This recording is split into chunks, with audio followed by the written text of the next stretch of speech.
Napakalalaki po ng mga billboards at hindi lang po yan nag-iisa. Napakarami pong mga billboards ni Abalos. All pogos are banned. Sabay ganun sa bunga ka nga eh. Pagtapos niya sabihin, alam ta nagsisinungaling eh.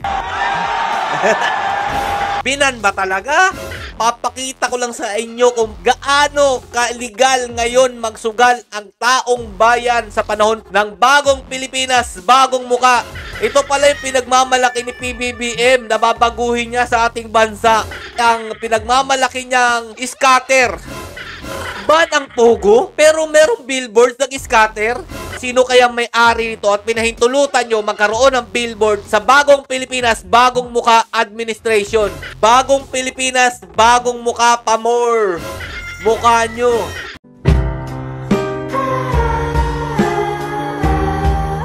Yo, what's up mga lods? It's Miguel Peps TV. Welcome back po sa ating channel. Nagsulputan po ang napakalalaking mga billboards ngayon po sa admin na ito mga lodi. Na dati po hindi naman po ganito ang nangyayari sa ating bansa at inalis na po ito ni Tatay Duterte. Pero sa bagong Pilipinas, bagong muka, nagbalikan na po yung mga politiko, mga trapo, na makikita po natin ang mga muka sa lansangan pagdating po ng eleksyon. Ito po, sample po natin to si Abalos mga lodi. Napakalalaki po ng mga billboards at hindi lang po yan nag-iisa. Napakarami pong mga billboards ni Abalos na makikita po natin ngayon sa mga daan-daan at makikita talaga yung mga mukha niya. O diba? Sino ang sponsor ni Abalos mga lodi? Alam naman natin nakadikit po ito ni PBBM. Diba? O tingnan nyo po yung mga billboards mga lodi ha. Alam ko, hindi po mga basta-bastang presyo yan dahil yan po, kitang-kita po yung mga mukha nila. Ayan, ito pa, pakita natin. O ito, diba?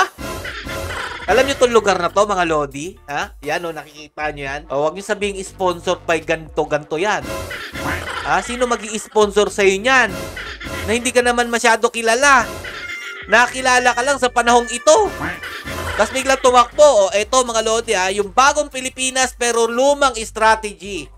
Dati kasi mga lodi, panahon po ng Aquino, ganito po yung mga nangyayaring kalakaran pagdating po ng eleksyon na.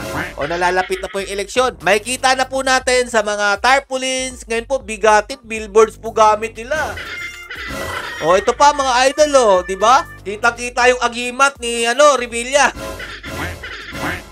Ito pala yung agimat mo, Bong Revilla, at saka yung anak mo. O, diba? Ganito po ang nangyayari ngayon sa bagong Pilipinas, bagong muka. Akala ko ba babaguhin nyo ang strategy nyo o i-improve ninyo? Akala ko ba puro na lang magsisilbi sa bayan ang gagawin nyo? Pero bakit parang ganito ang nangyayari? Winawaldas nyo ang kaban ng ating bayan para lang kayo manatili dyan sa pwesto. Biruin nyo mga lodi, dahil sila may mga billboard, syempre hindi magpapakabog dyan si Diwata. Meron din po siyang malaking billboard. Yung dating si Diwata na yung lumaki ang ulo dahil nga po nakatamasa ng kaginhawaan dahil sa kanyang Diwata Paris overload, na hindi na nga po siya namamansin sa kanyang customer nung time po na paldo-paldo na. Ngayon po, mga idol, sobrang papansin na po ni Diwata at ito nga po, nagkaroon pa po siya ng billboard sa vendors party list. Kung mapapansin nyo po, panay po pamigay ng ayuda si Diwata sa kanyang mga customers. At may pa-jogging-jogging pa po ito noong nakaraan, nakita ko po mga idol. Yung dating kapag nilapitan mo, magpapapicture kaya sasabihin sa'yo, busy siya, ganyan-ganyan, hindi namamansin. Kapag may gusto, may perang kapalit, may bayad. Ngayon mga lodi, siya po yung namimigay ng ayuda para po sa kanyang mga customers.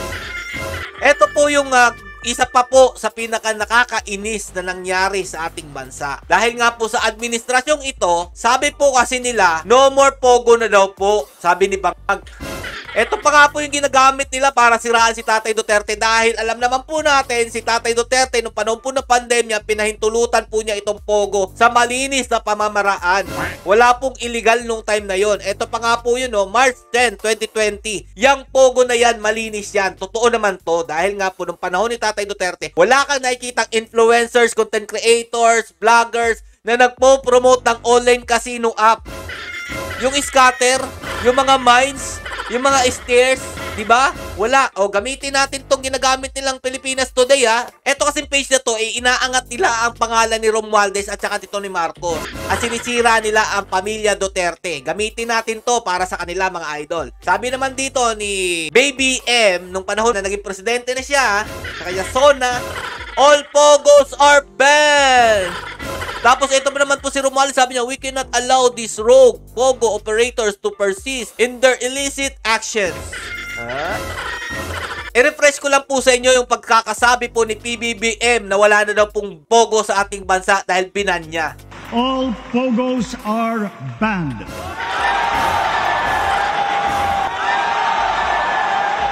Sabay ganun sa bunga ka nga eh. Pagtapos niya sabihin, halata nagsisinungaling eh.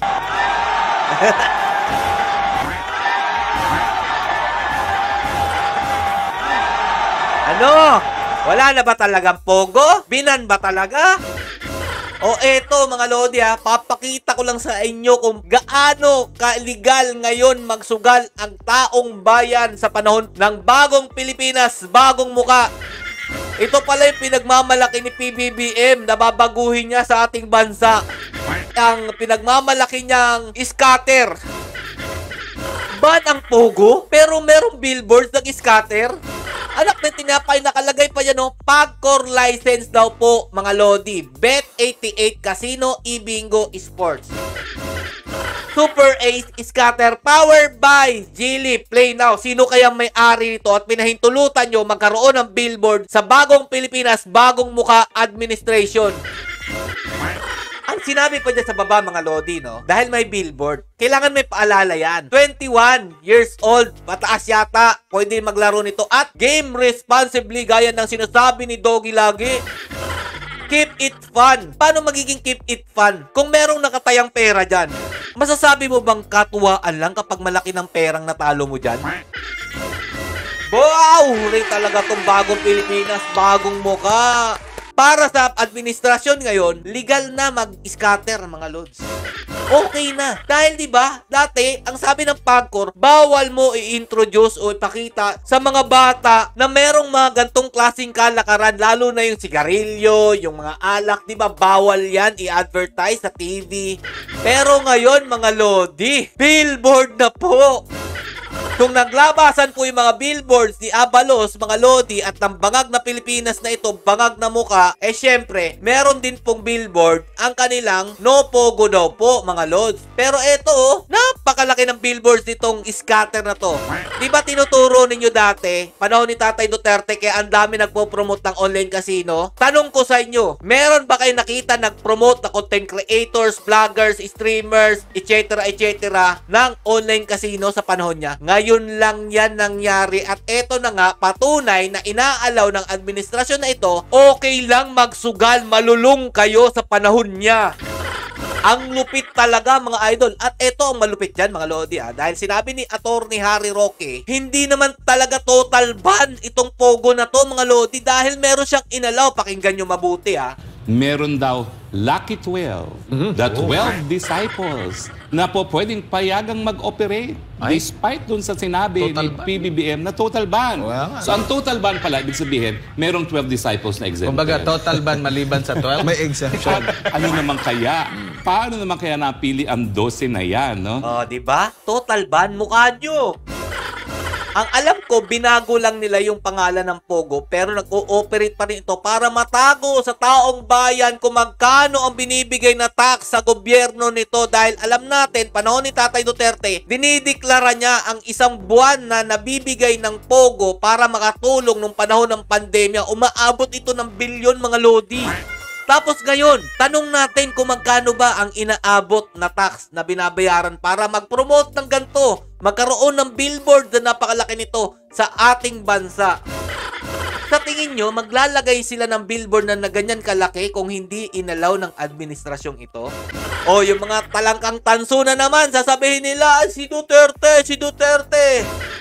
Binan na nga, diba, ni PBBM, pero bakit mas lalong lumala ngayon? Bagong Pilipinas, bagong mukha pa more. Mukha nyo. Abangan na lang natin sa susunod kung ano magiging response nila dito sa billboard ng Pagcor license daw kuno na Bet88. Para sa akin mga Lodi, walang tatalo talaga sa administrasyon ni Tatay Duterte pagdating sa pagkontrol dito sa PAGCOR, sa mga sugal na yan o ano pa pong klaseng sugal na yan. Hindi gaya ng administrasyon na to na inaalaw nila malulong ang sambayan ng Pilipino mag-scatter. Hanggang dito na lang po muna mga idol. Stay safe and God bless you all. Duterte pa rin.